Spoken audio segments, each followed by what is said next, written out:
Bien-aimés de Dieu, chers amis, nous célébrons ce jour de concert avec l'Église universelle, le premier dimanche de l'Avent, qui a pour thème « Le Seigneur vient ». Dès aujourd'hui, en effet, l'Église chrétienne se prépare à célébrer la naissance du Sauveur des hommes, le Sauveur du monde. Et nous sommes tous là, chrétiens habitués, invités ou amis de passage. À vous tous, je vous souhaite la bienvenue en ce lieu de la présence de Dieu et de la bénédiction. Et que la grâce, la miséricorde, la paix vous soit donnée de la part de Dieu le Père, de Jésus-Christ le Fils du Père et l'Esprit Saint, notre consolateur dans la vérité et dans l'amour. Amen. Faisons monter vers le Père des miséricordes le cri de notre adoration, le cri de notre prière. Adorons Seigneur. L'Éternel parle et dit: je vais faire une œuvre nouvelle. Elle va bientôt s'accomplir. Mon salut va paraître. Le royaume de Dieu est proche. Porte, élevez donc vos linteaux. Élevez vos portes éternelles. Que le roi de gloire fasse son entrée. Qui est ce roi de gloire? L'Éternel fort et puissant. L'Éternel puissant dans les combats. Porte, élevez vos linteaux. Élevez les portes éternelles. Que le roi de gloire fasse son entrée. Qui donc est ce roi de gloire? L'Éternel, le maître de l'univers. C'est lui, le roi de gloire. Je vous prie de vous lever pour poursuivre avec moi notre adoration lorsque nous allons chanter dans les 4 voix de cantique 5, il vient nous libérer.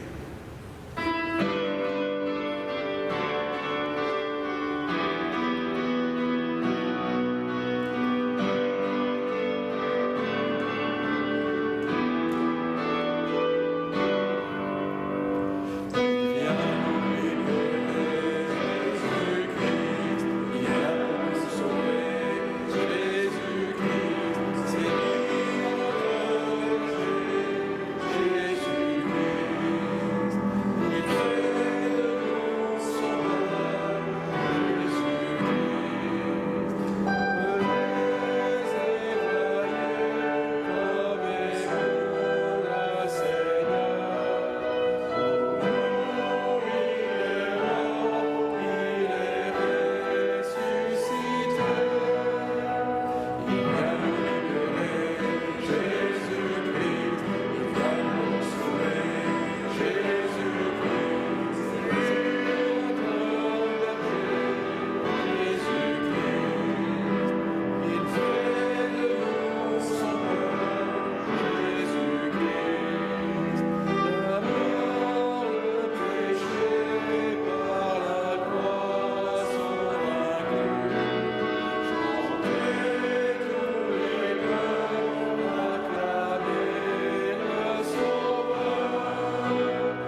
Prions le Seigneur.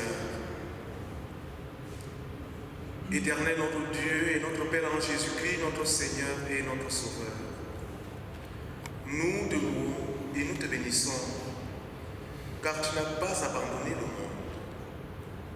Tu ne te lasses pas de nous chercher, d'envoyer tes serviteurs, ton divin Fils et ton Esprit. Permets à la joie de pénétrer notre vie entière, à l'amour d'élargir notre cœur et à l'espérance de chasser toute crainte.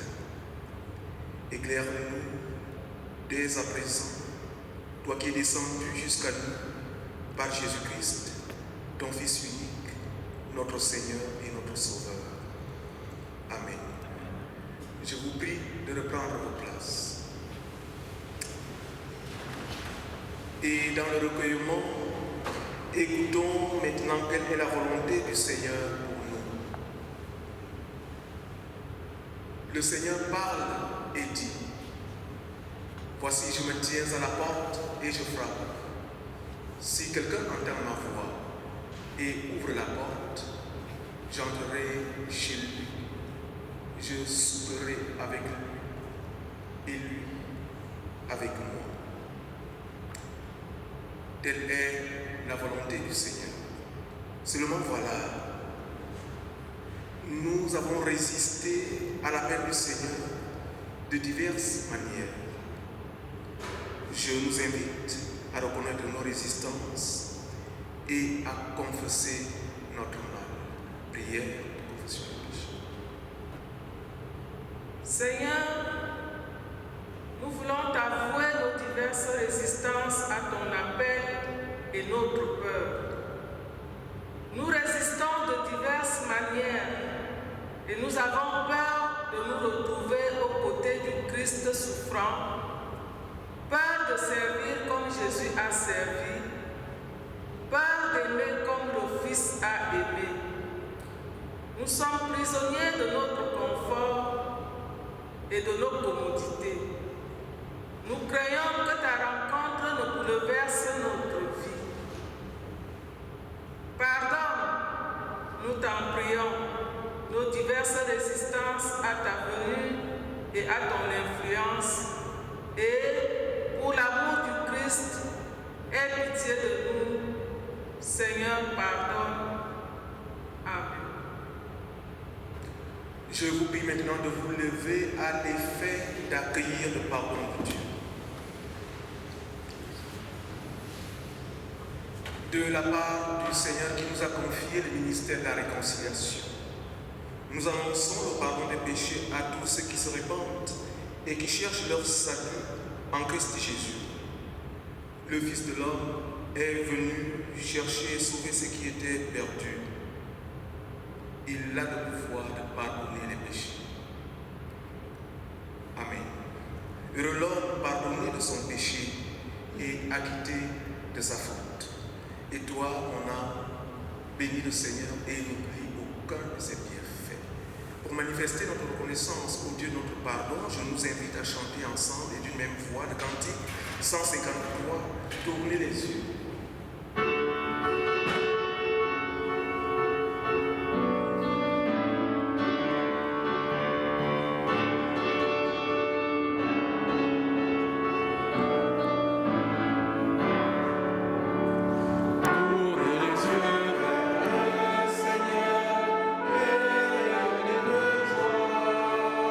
Chantez son nom de tout votre cœur, il est votre sauveur.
Je crois en Dieu, le Père de tous les hommes, créateur de tout l'univers et de tout ce qui vit. Il a fait l'homme à son image. Je crois, Seigneur, tu nous donnes la vie. Je crois en son Fils Jésus-Christ, notre Seigneur, né d'une femme en notre condition humaine, mort et ressuscité pour nous faire partager sa vie, toujours vivant parmi nous. Il est l'espérance du monde. Je crois, Seigneur, tu nous donnes la vie. Je crois en l'Esprit Saint qui soulève nos vies par la force de son amour. Il nous rassemble en un seul peuple dans l'unique Église. Je crois, Seigneur, tu nous donnes la vie. Je crois qu'aimés de Dieu, nous sommes tous frères et sœurs, et que notre amour s'étend à tout homme. Sauvés du mal et de la mort, nous sommes dans la vie nouvelle qui n'aura pas de fin. Je crois, Seigneur, tu nous donnes la vie. Amen. Seigneur Dieu Tout-Puissant, nous te louons et nous te bénissons, car tu tiens l'univers entier dans ta main. Remplis maintenant notre cœur de joie et d'espérance, et puisque tu nous as rassemblés en ton nom, donne-nous de reconnaître ta voix à travers ta parole qui bientôt va être lue et bientôt proclamée. Que par la puissance de l'Esprit Saint, elle nous dise la marche à suivre, qu'elle proclame le programme d'action et le cahier de charges pour aujourd'hui et pour demain. Accorde-nous aussi la grâce de nous conformer à cette parole qui est lumière et source de vie. Parle, Seigneur, tes serviteurs écoutent. Amen. La première lecture est dans l'Ancien Testament, dans le livre de Zacharie, au chapitre 9, les versets 9 et 10. Sois transportée d'allégresse, fille de Sion. Pousse des cris de joie, fille de Jérusalem. Voici ton roi vient à toi. Il est juste et victorieux. Il est humble et monté sur un âne le petit d'une ânesse. Je détruirai les chars d'Éphraïm et les chevaux de Jérusalem, et les arcs de guerre seront anéantis. Il annoncera la paix aux nations, et il dominera d'une mer à l'autre, depuis le fleuve jusqu'aux extrémités de la terre. Et nous poursuivrons dans le livre de l'Apocalypse, au chapitre 3, les versets 14 à 22. C'est le texte qui servira de support à la prédication de ce matin. Écrit à l'ange de l'église de Laodicée. Voici ce que dit l'Amen, le témoin fidèle et véritable, le commencement de la création de Dieu. Je connais tes œuvres, je sais que tu n'es ni froid, ni bouillant. Puisses-tu être froid ou bouillant. Ainsi, parce que tu es tiède et que tu n'es ni froid ni bouillant, je te vomirai de ma bouche. Parce que tu dis, je suis riche, je me suis enrichi et je n'ai besoin de rien, et parce que tu ne sais pas que tu es malheureux, misérable, pauvre, aveugle et nu, je te conseille d'acheter de moi de l'or éprouvé par le feu, afin que tu deviennes riche, et des vêtements blancs, afin que tu sois vêtu, et que la honte de ta nudité ne paraisse pas, et un collier pour moindre tes yeux, afin que tu vois. Moi, je reprends et je châtie tout ce que j'aime. Aie donc du zèle et repens-toi. Voici, je me tiens à la porte et je frappe. Si quelqu'un entend ma voix et ouvre la porte, j'entrerai chez lui, je souperai avec lui et lui avec moi. Celui qui vaincra, je le ferai asseoir avec moi sur mon trône, comme moi j'ai vaincu et me suis assis avec mon Père sur son trône. Que celui qui a des oreilles entende ce que l'Esprit dit aux Églises. Et nous poursuivrons encore dans l'Évangile de Matthieu au chapitre 21, les versets 1 à 11. Lorsqu'ils approchèrent de Jérusalem et qu'ils furent arrivés à Bethphagée, vers la montagne des Oliviers, Jésus envoya 2 disciples en leur disant : « Allez au village qui est devant vous. Vous trouverez aussitôt une ânesse attachée et un ânon avec elle. Détachez-les et amenez-les-moi. Si quelqu'un vous dit quelque chose, vous répondrez : le Seigneur en a besoin. Et à l'instant, il les laissera aller. Or, ceci arriva afin que s'accomplisse ce qui avait été annoncé par le prophète. Dites à la fille de Sion : voici ton roi vient à toi, plein de douceur, et monté sur un âne, sur un ânon, le petit d'une ânesse. Les disciples allèrent et firent ce que Jésus leur avait ordonné.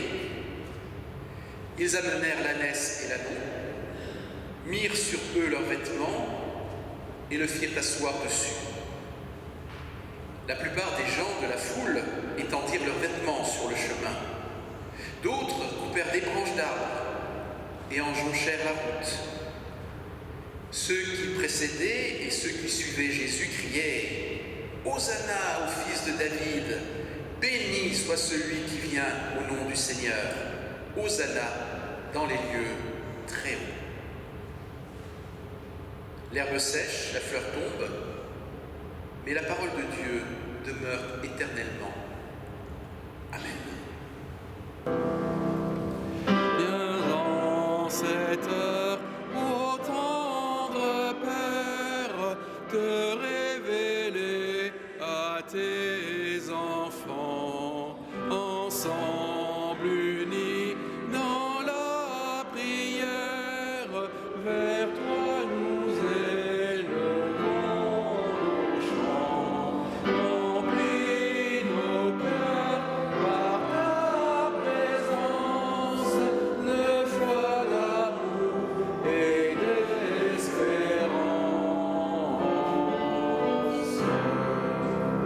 Père et Seigneur, à ta voix sainte, nos cœurs se rangent sous ta loi, vivant toujours selon ta crainte, conduits et soutenus par toi. Remplis nos cœurs par ta présence, de foi, d'amour et d'espérance.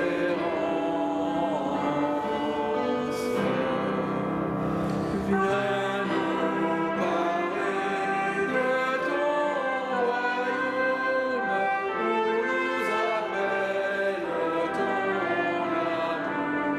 et pour livrer nos luttes d'âme, arme nos bras, jour après jour. Remplis nos cœurs par ta présence, de foi, d'amour et d'espérance.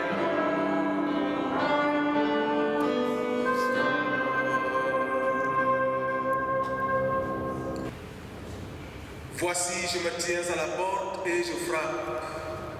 Si quelqu'un entend ma voix et ouvre la porte, j'entrerai chez lui. Je souperai avec lui et lui avec moi. Verset 20 du texte qui sous-tend mon message de ce matin. Bien-aimés de Dieu, recevez mon salut fraternel dans le nom du Seigneur. Le livre de l'Apocalypse commence avec le message de Jésus aux chrétiens des 7 églises qui était alors répandue dans la Turquie actuelle. Éphèse, Smyrne, Pergame, Thyatire, Sardes, Philadelphie et Laodicée. La vie est difficile pour tous les chrétiens de ces églises. Et certains d'entre eux ne restent pas assez attachés à ce qu'ils savent sur Jésus. À travers Jean, dans une révélation spéciale et particulière, Jésus adresse un message différent à chacune de ces églises. Les Éphésiens doivent continuer à aimer le Seigneur comme au début. Voilà pour ce qui concerne l'église qui est à Éphèse. Les chrétiens de Smyrne vont beaucoup souffrir pour leur foi, mais ils recevront la vie en récompense. Ceux de Pergame ont quelques idées fausses. Et à Thyatire, ils ne sont pas restés fidèles aux enseignements du Seigneur. Les croyants de Sardes ont besoin de se réveiller à l'effet de recommencer à vivre pour Dieu. À Philadelphie, beaucoup de vérités des Saintes Écritures étaient tombées dans l'oubli à cause de l'infidélité, mais redécouvertes par la grâce de Dieu. À Laodicée, le Seigneur veut être invité dans la vie des chrétiens. D'où l'appel solennel, voici je me tiens à la porte et je frappe. Puis à la fin de son adresse, le Seigneur invite à entendre ce que l'Esprit dit à ces églises. Bien-aimés de Dieu, nous allons porter une attention toute particulière à l'adresse à l'église qui est à Laodicée. Commençons par dire en raccourci le chef d'accusation contre les chrétiens qui sont à Laodicée. Ce qui les caractérise, c'est la tiédeur, l'indifférence, le matérialisme, c'est-à-dire la course aux biens matériels et terrestres, mais aussi le rationalisme, c'est-à-dire la primauté de la raison sur toute chose. Il y a encore le narcissisme, c'est-à-dire la satisfaction de soi-même. Bref, tout ce qui est vraiment chrétien et divin fait défaut à l'église qui est à Laodicée.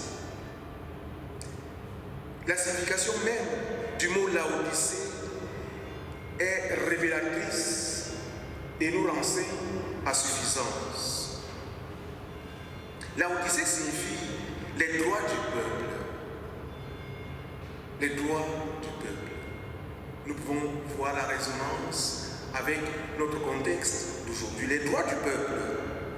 Et notre époque trouve sa résonance en cette signification, car aujourd'hui on parle beaucoup des droits du peuple, autrement dit les droits de l'homme, au détriment des droits du Seigneur qui, eux, ont foutu le camp depuis belle lurette.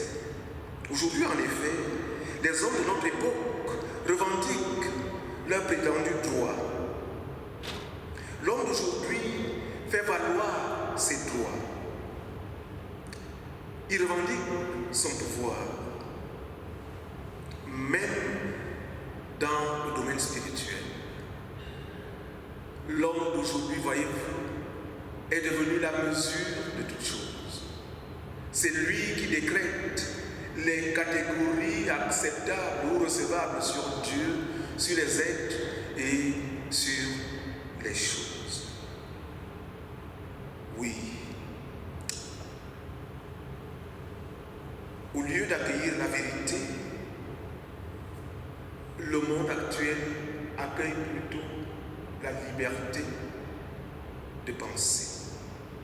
Voilà où nous en sommes. Mais ce n'est pas tout. ce n'est pas tout. L'église qui est à Laodicée a également pour ceci qu'elle n'est ni froide ni bouillante. Verset 15 de notre texte. Elle est donc tiède et indifférente. Et ça, c'est pas bien pour le royaume.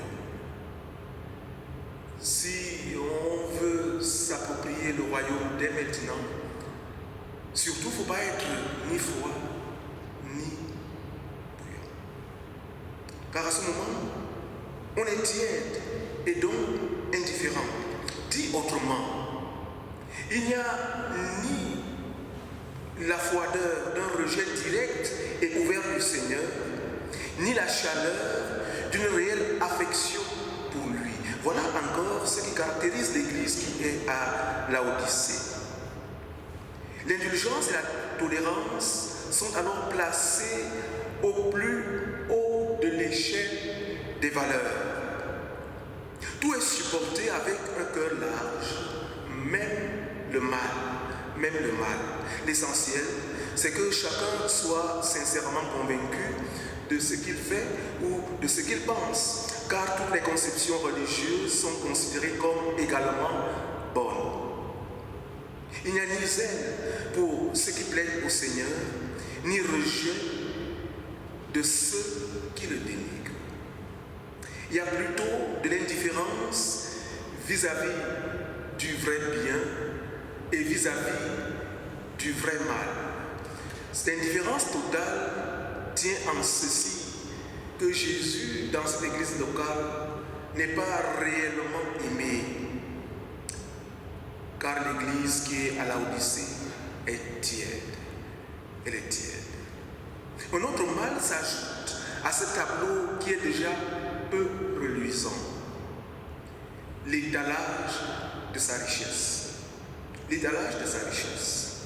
Richesse en biens spirituels et en biens terrestres. Richesse en influence et en intelligence. Richesse en activités philanthropiques et sociales. Richesse en compétences et en technique et en discernement pour pouvoir distinguer si telle ou telle partie de la Bible est réellement la parole de Dieu ou ne l'est pas. Suivez mon regard. Voilà encore ce qui caractérise notre époque actuelle. J'ai entendu quelque part qu'il fallait réécrire la Bible. Et qu'est-ce que ça veut dire réécrire la Bible? Ça veut dire qu'on juge tout simplement que ce qui est là n'est pas conforme à nos désirs, à nos passions, à nos tendances aveugles et tout. Alors il faut le redire autrement. Voilà où nous en sommes. Voilà où nous en sommes. Mais nous le voyons également autour de nous. Alors, si au moins nous avons les yeux pour le voir, on est riche, ou alors on est devenu riche. On n'a besoin de rien. On n'a aucun désir pour les choses divines. On se déclare autosuffisant. On n'a que faire, par exemple, de la rédemption et du Rédempteur. Voilà où nous en sommes, nous également, comme à Laodicée. Bien-aimés, cette neutralité à l'égard de Christ et de la vérité, associée à l'autosatisfaction de posséder tout ce qui est important, voilà l'état moral de l'Église qui est à Laodicée. L'évangile de la grâce de Dieu est remplacé par une espèce d'évangile social d'amabilité humaine. En fait, Christ a été remplacé par l'homme naturel. Christ a été remplacé par l'homme naturel. On professe être chrétien. Cependant, la vie divine est absente. Elle a foutu le camp. Et ce qui est fatal, c'est qu'on n'est même pas conscient de cet état de choses. On n'est même pas conscient de cet état de choses. Voilà l'apanage de l'Église qui est à Laodicée. Mais ces traits sont également caractéristiques de notre société actuelle. Et c'est ce que je suis en train de dire depuis un moment. Pourtant, malgré cet état de choses, le Seigneur, parce qu'il est essentiellement amour, va faire une offre de salut à l'Église qui est à Laodicée. Une offre de salut. Il invite à acheter de lui 3 choses essentielles, que sont l'or passé au feu,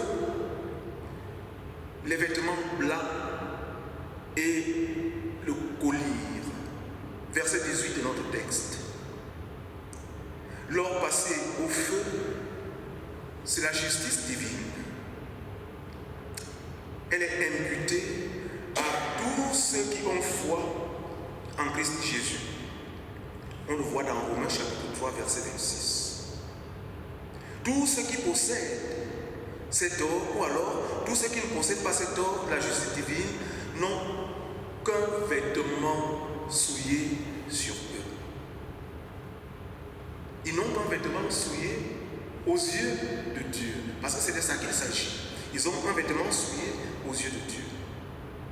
Voilà la première offre faite par le Seigneur de l'Église. L'or passé au feu, qui est la justice de Dieu. La deuxième offre, les vêtements blancs, sont alors une image de la justice pratique. La justice pratique. Et la justice pratique doit être vue par les hommes. Mais voyez-vous, celui qui ne possède pas la justice divine ne peut manifester devant les hommes la justice pratique. Il ne peut revêtir des habits blancs. Il ne peut revêtir les vêtements blancs de la justice pratique. Ça veut donc dire que la justice divine est liée, et étroitement d'ailleurs, à la justice pratique. Ça veut également dire que ces deux justices vont ensemble. C'est-à-dire que lors de la justice divine provoque les habits blancs de la justice pratique. Lors de la justice divine provoque le revêtement des habits blancs de la justice pratique. On ne peut pas dire qu'on est dans l'ordre de la justice divine si on ne produit pas les habits blancs de la justice pratique. Bien aimé, les deux vont ensemble. Les deux vont ensemble. Dit autrement, si le Seigneur Jésus habite en nos cœurs par la foi, et ça c'est la justice divine, il sera vu par ceux qui nous entourent. Les vêtements blancs de la justice pratique. Travaillons donc pour que le Christ en nous soit vu par ceux qui nous entourent. Travaillons pour que nos vêtements blancs de la justice pratique soient vus par les hommes. Travaille pour que le Christ en toi soit vu par ceux qui t'entourent. En le faisant, nous serons vraiment les témoins du Seigneur. Ça, c'est la deuxième offre que le Seigneur propose à l'église qui est à Laodicée. Et la troisième offre maintenant, c'est le vrai collier. Le vrai collier. Ce vrai collier manque à l'église qui est à Laodicée. Et le vrai collier, c'est le Saint-Esprit. Le vrai collier qui peut ouvrir nos yeux, c'est le Saint-Esprit. Seule l'onction du Saint-Esprit peut ôter l'aveuglement de l'homme naturel et lui donner un vrai discernement spirituel. Celui ou celle qui n'a pas l'Esprit de Christ n'est pas à lui. On le voit dans Romains chapitre 8, verset 9. Travaille donc, bien-aimé, pour acquérir le vrai collier offert par le Seigneur. Au total, cette triple offre de Jésus déclinée en l'or, les vêtements blancs et le vrai collier va prendre plus d'ampleur avec la promesse sans prix du Seigneur. Voici, je me tiens à la porte et je frappe. Si quelqu'un entend ma voix et ouvre la porte, alors j'entrerai chez lui.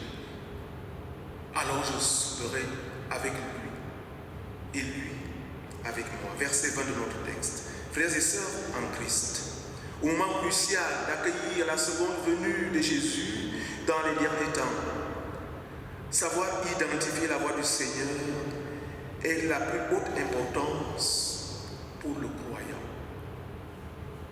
Savoir identifier la voix du Seigneur. Alors aujourd'hui, il y a diverses voix qui sont là, qui appellent, qui s'actualisent tous les jours. Il est donc important et crucial de savoir distinguer la voix du Seigneur. Il est important et crucial de savoir discriminer la voix du Seigneur parmi tant d'autres. L'importance et l'utilité de l'identification de la voix du Seigneur. Si nous sommes capables de reconnaître la voix du Seigneur, nous pourrons également l'accueillir et participer à son festin royal avec lui. Par contre, si nous sommes incapables d'identifier la voix du Seigneur, alors nous ne pourrons pas l'accueillir. Et cela va de soi. Il est donc important de se concentrer sur l'écoute de la voix du Seigneur. Ce n'est qu'ainsi que nous pouvons accueillir l'apparition de Jésus. Bien-aimés, ne tardons plus, ouvrons-lui la porte de notre cœur. C'est aujourd'hui le jour du salut. Demain, il sera peut-être trop tard. Pour conclure, l'Odyssée est quelque chose de tiède, où manque tout ce qui est de Dieu. L'Odyssée est apparentée à l'Église d'aujourd'hui. Au sens figuré, on peut l'assimiler à la chrétienté des derniers jours. Car il est certain que parmi les enfants de Dieu que nous sommes, il peut aussi y avoir des attitudes de tiédeur et d'indifférence à l'égard du Seigneur. Ni chaud, ni froid, juste un peu chaud, juste un peu chaud. Sommes-nous vraiment dépourvus de l'esprit d'autosatisfaction? C'est à chacun de nous d'y répondre. Ne nous arrive-t-il pas beaucoup trop légèrement d'être fiers des richesses spirituelles pour lesquelles nos pères dans la foi ont combattu et qui nous ont été données par pure grâce de Dieu? C'est à chacun de nous d'y répondre. Ne nous comportons pas souvent comme de pauvres gens entre guillemets, des gens qui ne possèdent rien de plus que les biens de ce monde. C'est à chacun de nous d'y répondre. Notre vue spirituelle n'est-elle pas parfois si gravement affaiblie, de sorte que nous ne voyons plus de près et que notre regard ne s'élève guère au-dessus des choses terrestres? À chacun de nous d'y répondre. Bien-aimé de Dieu, mon frère, ma sœur en Christ, ces enseignements ne sont pas seulement destinés à l'Église qui est à Laodicée, mais ils s'adressent également à toutes les églises de tous les temps et donc à nous aussi, ici et maintenant. Il nous rejoint donc et nous questionne. D'où l'expression que celui qui a des oreilles entende ce que l'Esprit dit aux églises. Amen.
Je vous prie de vous lever pour chanter avec moi le cantique 601, Trouver dans ma vie ta présence.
Unissons-nous maintenant dans la prière d'intercession. Seigneur Jésus, tu viens pour accomplir les annonces des prophètes. Nous te prions pour ton Église en chemin, qu'elle prépare ta venue, qu'elle désigne l'injustice par son nom et qu'elle éclaire par la vérité ceux qui sont en recherche. Nous te prions pour toutes les personnes qui exercent une influence dans la vie publique, qu'elles n'oublient pas leurs responsabilités dans la gestion des biens de la terre et qu'elles aient le souci du bien-être de tous les humains. Nous te prions pour les personnes stressées et surmenées, qu'elles trouvent un espace pour reposer leur corps et leur âme. Nous te prions les uns pour les autres. Garde nos sens en éveil pour que nous percevions les signes de ta venue et que nous reconnaissions ta présence parmi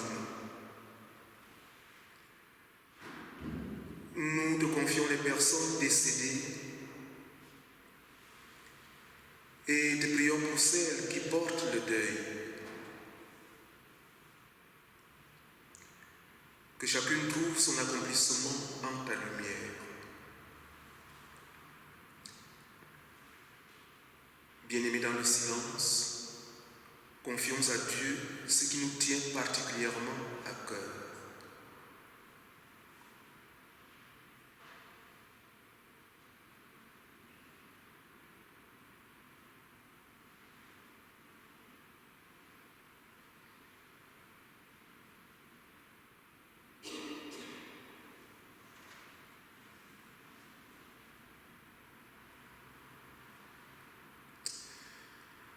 Seigneur Jésus, c'est toi que nous attendons.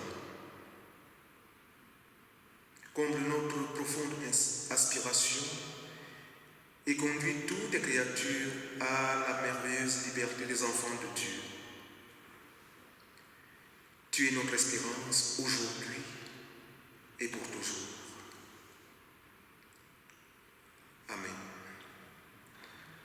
Levons-nous maintenant et prions ensemble tel que nous l'avons reçu du Seigneur.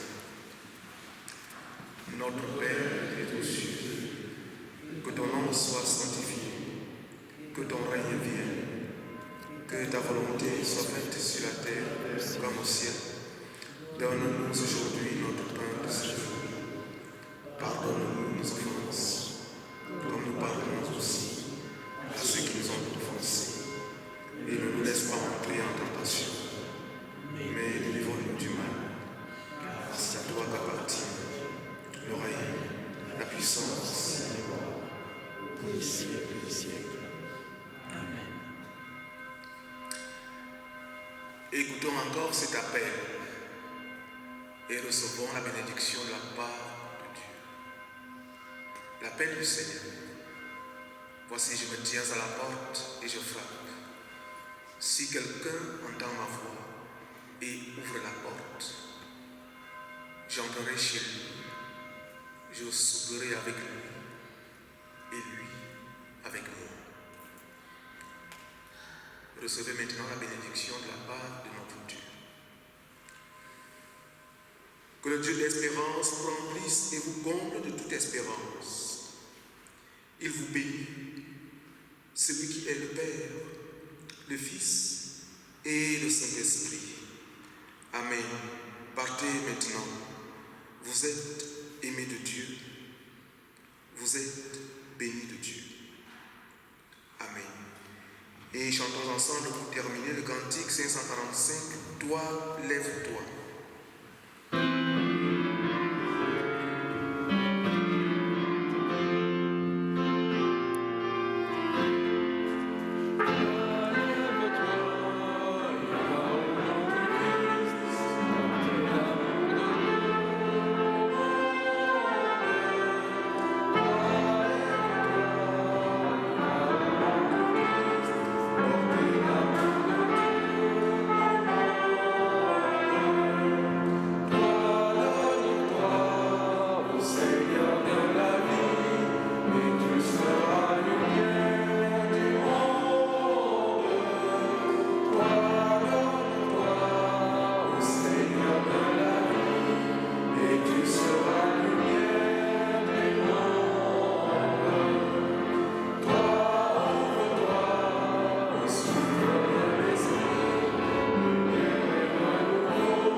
Bon dimanche et à dimanche.